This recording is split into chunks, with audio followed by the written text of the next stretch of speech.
BJP के दो बड़े नेता लोकसभा चुनाव के लिए पर्चा भरने जा रहे हैं। लखनऊ से रक्षा मंत्री राजनाथ सिंह अपना नामांकन करेंगे और अमेठी से आज केंद्रीय मंत्री स्मृति ईरानी अपना पर्चा भरेंगे। दोपहर 12 बजे राजनाथ सिंह लखनऊ कलेक्ट्रेट पहुंचकर नामांकन दाखिल करेंगे, जबकि स्मृति ईरानी 1 बजे दिन में पर्चा भरेंगी। इससे पहले अमेठी और लखनऊ में दोनों नेताओं का जुलूस निकल रहा है। लखनऊ में 100 जगहों पर राजनाथ सिंह के नामांकन जुलूस के स्वागत की तैयारी है। राजनाथ के नामांकन में योगी आदित्यनाथ, पुष्कर सिंह धामी, डिप्टी सीएम केशव प्रसाद मौर्य, इसके साथ साथ ब्रजेश पाठक, प्रदेश अध्यक्ष भूपेंद्र चौधरी, मेयर सुषमा खरकवाल, पूर्व deputy CM doctor Dinesh Sharma के अलावा कई अन्य पार्टी पदाधिकारी मौजूद रहेंगे। जबकि अमेठी में स्मृति ईरानी के नामांकन में मध्य प्रदेश के सीएम मोहन यादव सहित पार्टी के कई बड़े नेता मौजूद रहेंगे। तो देखिए, दोनों तस्वीर एक तरफ जुलूस की हैं और दो और खास तस्वीरें हम आपको दिखाते हैं किस तरीके से अपने नामांकन से पहले पूजा पाठ करते हुए दोनों ही नेता नजर आए हैं। दूसरी तस्वीर में आप देख सकते हैं राजनाथ सिंह को। और अमूमन हमने आमतौर पर देखा है, जब भी नेता अपना पर्चा भरने के लिए जाते हैं तो ईश्वर की शरण में जाना पहले जरूर पसंद करते हैं। उसी से जुड़ी ये दोनों तस्वीरें आप देख सकते हैं। पर्चा भरने से पहले स्मृति ईरानी ने भी पूजा पाठ किया है। जो दूसरी तस्वीर है उसमें आप राजनाथ सिंह को देख सकते हैं। मंदिर में पूजा पाठ करने के लिए वो पहुंचे हैं और उसके बाद जुलूस के लिए निकले और अब से कुछ देर बाद अपना पर्चा दाखिल करेंगे।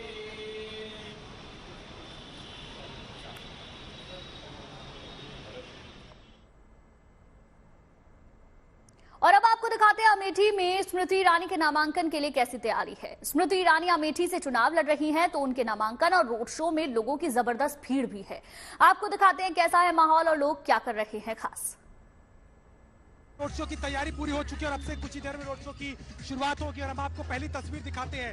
स्मृति ईरानी जो है रथ पर सवार हो चुके हैं, उनके पति जुबिन ईरानी भी उनके साथ में। और यहाँ से जो कारवां है अब आगे बढ़ने के लिए तैयार हो रहा है। कुछ ही मिनटों में यहाँ से शुरुआत हो जाएगी और सीधे पहुंचेगा नामांकन करने के लिए कलेक्ट्रेट, जहां पर स्मृति ईरानी महत्वपूर्ण है, तीसरी बार नामांकन करने जा रही हैं। 2014 में हार का सामना करना पड़ा था राहुल गांधी के खिलाफ, लेकिन 2019 में उन्होंने इस किले को फतेह किया और उसके बाद अब तीसरी बार ये नामांकन 2024 में स्मृति ईरानी का है, जिसके लिए वो पहुंच रही हैं। और यहाँ पर बड़ी तादाद में आप देखिए किस तरीके से समर्थकों का जो हुजूम है वो नजर आ रहा है। स्मृति पूरी तरीके से कॉन्फिडेंट है और लगातार अपने कैंपेन में वो जो है गांधी परिवार पर निशाना साधती रही। और आप देखिए किस तरीके से लोगों को अभिवादन कर रही हैं। ट्रक पे इस वक्त वो सवार है इस रथ पर, जहां पर स्मृति ईरानी ये रोड शो के जरिए अपना शक्ति प्रदर्शन करेंगी, इस बात को बताएंगी कि अमेठी में क्या काम किया है, कितना समर्थन उनके साथ है। और आज ये पूरे तरीके से देखा जाए तो ईरानी के एक बड़े दावे के साथ में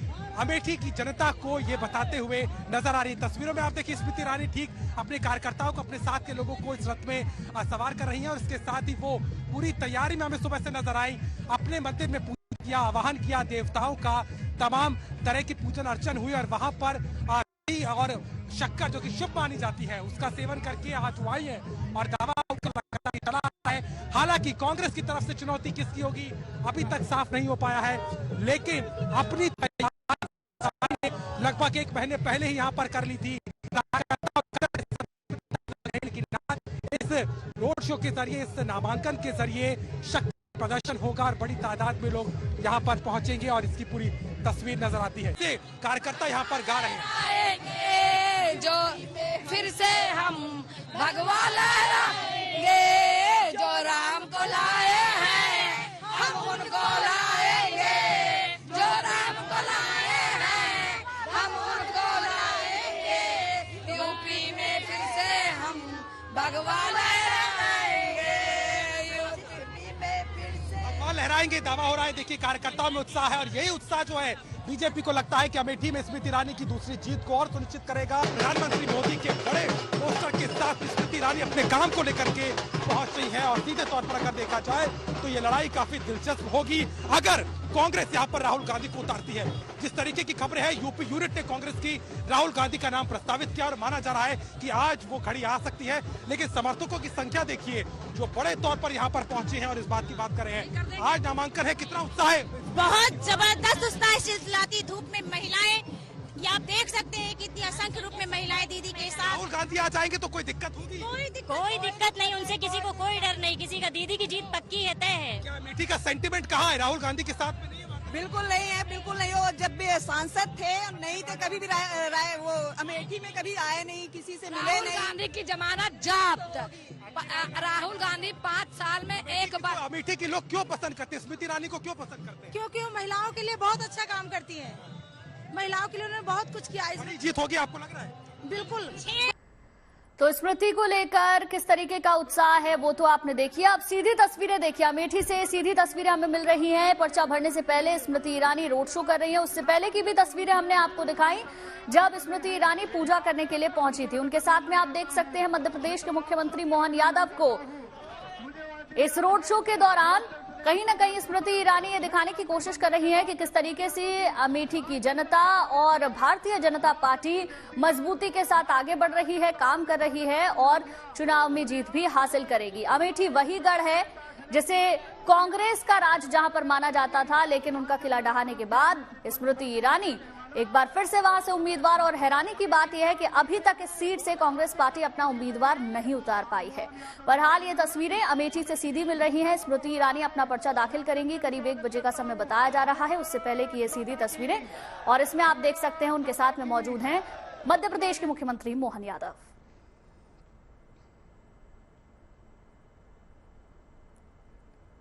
वहीं बिहार के सारण से आरजेडी के उम्मीदवार और आरजेडी अध्यक्ष लालू प्रसाद की बेटी रोहिणी भी आज लोकसभा चुनाव के लिए पर्चा भरने वाली है। खबर है कि रोहिणी के नॉमिनेशन के दौरान खुद लालू प्रसाद और तेजस्वी यादव भी मौजूद रहेंगे। रोहिणी को अपनी जीत का पूरा भरोसा है और वो लगातार जनसंपर्क में जुटी हुई है। रोहिणी बीजेपी पर चुन चुन कर वार कर रही है। वे आज जनसभा को संबोधित भी करने वाली है।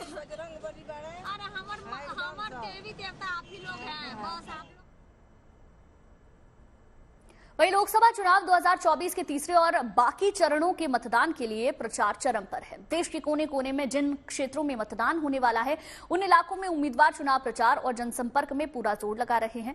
लोगों को अपने पक्ष में करने और बंपर मतदान के लिए रिझाने में उम्मीदवार कोई कोर कसर नहीं छोड़ रहे। इस सिलसिले में जगह जगह से चुनाव प्रचार की कई अनोखी तस्वीरें आ रही हैं। हम आपको दिखा रहे हैं वो खास तस्वीरें जिनमें उम्मीदवारों और मतदाताओं का चुनाव के लिए उत्साह साफ साफ नजर आ रहा है। एक तस्वीर आई है हरियाणा के कैथल से, जहां बीजेपी की विजय संकल्प रैली में लोक कलाकार नाचते गाते नजर आए।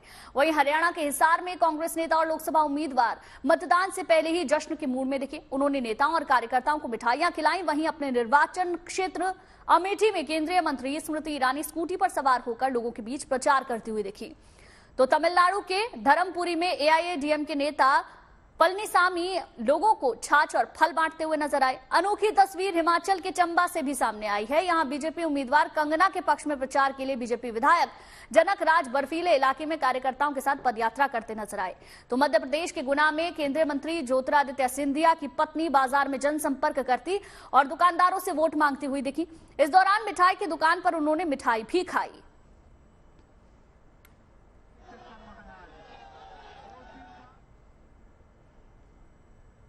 और चलिए अब बात हिमाचल के मंडी से बीजेपी उम्मीदवार कंगना रनौत की। अपने चुनाव प्रचार में कंगना कांग्रेस पार्टी सहित सभी विरोधियों पर जमकर हमला बोल रही हैं। किन्नौर में प्रचार करते हुए कंगना ने नाम लिए बगैर विक्रमादित्य सिंह के साथ साथ राहुल गांधी और अखिलेश यादव को अपना निशाना बनाया। सुनिए क्या कुछ कहा कंगना ने। जैसे कि शहजादे हम देखते हैं, एक दिल्ली में है शहजादे, बहुत बड़े माता पिता की संतान, और फिर हम देखते हैं उत्तर प्रदेश में भी एक और बिगड़े हुए शहजादे, और हमारे हिमाचल में भी एक ऐसे शहजादे हमें देखने को मिलते हैं जो कि कभी अपने महलों से उतर के देखें तो पता चलेगा कि गरीबी क्या होती है और गरीब की क्या मजबूरियां होती हैं और क्या होता है अपने प्रदेश के प्रति, अपने मातृभूमि के प्रति कोई स्नेह, कोई प्यार। आज मुझे कोई दौलत, कोई शोहरत, कोई मीडिया की अटेंशन, कोई काम की कमी यहाँ खींच कर लेकर नहीं आई है। कोई बाप दादाओं की दी हुई पॉलिटिकल जागीर मुझे यहाँ खींच कर नहीं लाई है। और चलिए अब आपको दिखाते हैं असम के मुख्यमंत्री हिमंता बिस्वा शर्मा की अनोखी तस्वीर। असम के मुख्यमंत्री हिमंता बिस्वा शर्मा कोकराझार में सहयोगी दल यूपीपीएल उम्मीदवार के समर्थन में रैली करने के लिए पहुंचे तो मंच पर डांस करते हुए नजर आए। बारिश के बीच हुई रैली में हिमंता बिस्वा शर्मा का यह अनोखा अंदाज देखते ही बन रहा था। कार्यकर्ता एक बार फिर मोदी सरकार का नारा लगा रहे थे और हिमंता कार्यकर्ताओं से ताल मिलाकर नाच रहे थे।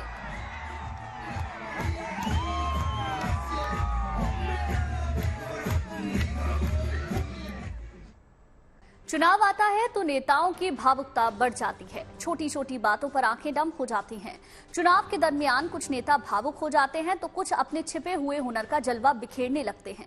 इस दौरान नेताओं के परिजनों का भी काम थोड़ा बढ़ जाता है। अपने हर दिल अजीज को जिताने के लिए नेताजी के परिवार के लोग चिलचिलाती धूप में सड़कों पर निकलकर जनसंपर्क अभियान चलाते हैं।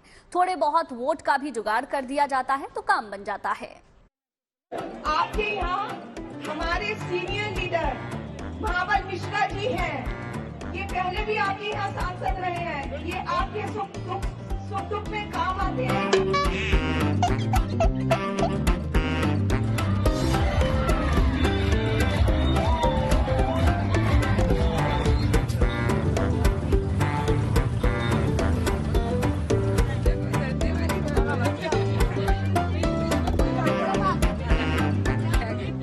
तुम कितने केजरीवाल जेल में डालोगे, हर घर से केजरीवाल निकलेगा।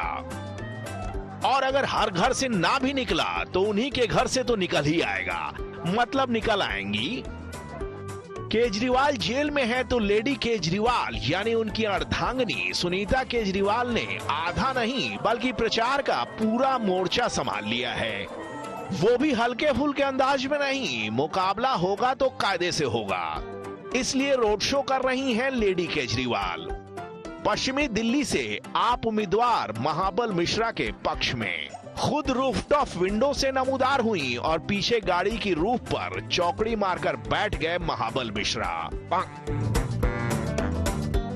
लेकिन सुनीता केजरीवाल ने जैसे ही ये कहा कि ये आपके सुख दुख में काम आते हैं, बेचारे मिश्रा जी बेहिसाब भावुक हो गए। आपके सुख दुख में काम आते हैं। सुनीता केजरीवाल के मुखारविंद से निकली सुख दुख की ध्वनि कान में पड़ते ही मिश्रा जी की एक आंख से सुख की और दूसरी आंख से दुख की अश्रुधारा निकल पड़ी। आपके सुख दुख में काम आते हैं। आपके यहाँ हमारे सीनियर लीडर महाबल मिश्रा जी हैं। ये पहले भी आपके यहाँ सांसद रहे हैं। ये आपके सुख दुख में काम आते हैं। इन्होंने बहुत काम किया है। आप सभी इनको वोट देंगे। बटन दबेगा। खैर, जैसे तैसे महाबली जी ने महाबल जी ने अपनी भावनाओं पर काबू किया। लेकिन तभी सुनीता केजरीवाल ने एक बार फिर तानाशाही लफ्ज का इस्तेमाल कर उनकी भावनाओं को कुरेद दिया। इस बार तो महाबल जी की आंखों से महोदधी फूट पड़ी। यकीन नहीं हो रहा तो आप खुद देख लीजिए। तानाशाही को हटाएंगे। तानाशाही हटाएंगे, लोकतंत्र बचाएंगे। तानाशाही हटाएंगे। हम सब मिलकर लड़ेंगे, जीतेंगे। जय हिंद। अब जैसे तैसे महाबल जी ने पोंछ कर अपने अश्कों को विधि पूर्वक दोनों हाथ जोड़े। हालांकि इस दौरान ये भूल गए कि सुनीता जी के धर्मपति अरविंद केजरीवाल जी कांग्रेस को ही कोस कर दिल्ली की सत्ता में आए थे और तब महाबल मिश्रा जी कांग्रेस के ही सांसद थे। बहरहाल दिल्ली के इन रोने धोने से दूर असम के सीएम हिमंता बिस्वा शर्मा कोकराझार में पूरी तरह मौज मस्ती में डूबे हुए हैं। हिमंता आजकल रेन डांस का लुत्फ उठा रहे हैं।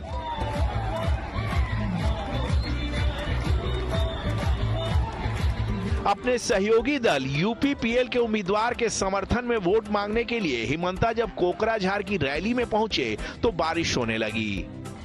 तो हिमंता ने सोचा कि अब सावन को आने दो का इंतजार कौन करेगा, लिहाजा सावन से पहले ही फिजा को गीतों में ढालने लगे। असमिया धुन पर अकऊ एक बार मोदी सरकार यानी एक बार फिर मोदी सरकार।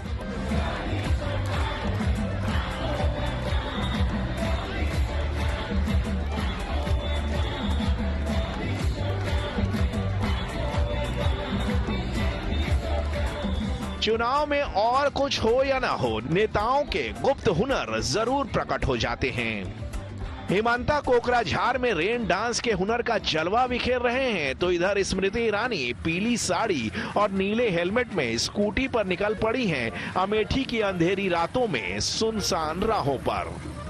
खैर, राहों में इतना भी सुनसान नहीं है, 2-1 लोग तो हैं ही नारे लगाने के लिए।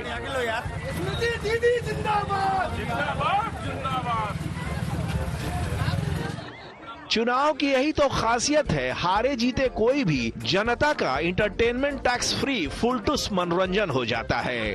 और दूसरी ओर नेताओं के परिवार वालों को भी सड़कों पर निकलकर लोकतंत्र की हरारत की पैमाइश का मौका मिल जाता है। एमपी के गुना शिवपुरी से बीजेपी उम्मीदवार ज्योतिरादित्य सिंधिया की पत्नी प्रियदर्शनी सिंधिया आजकल यहाँ वहाँ जाकर जनता की नब्ज टटोल रही हैं। कभी मिठाई की दुकान पर पहुंचकर बूंदी का आस्वादन कर रही हैं, तो कहीं खाई के पान बनारस वाला के मूड में आ जा रही हैं। चुनाव की जरूरत सबसे ज्यादा इसीलिए महसूस की जाती है, नेताओं को जीवन के जायके बदलने का मौका मिल जाता है और जनता को नेताओं के अंदर छिपे कुछ गोपनीय टैलेंट के दर्शन हो जाते हैं। बाकी तो भैया ये पब्लिक है, क्या नहीं जानती है। Bureau report, good news today.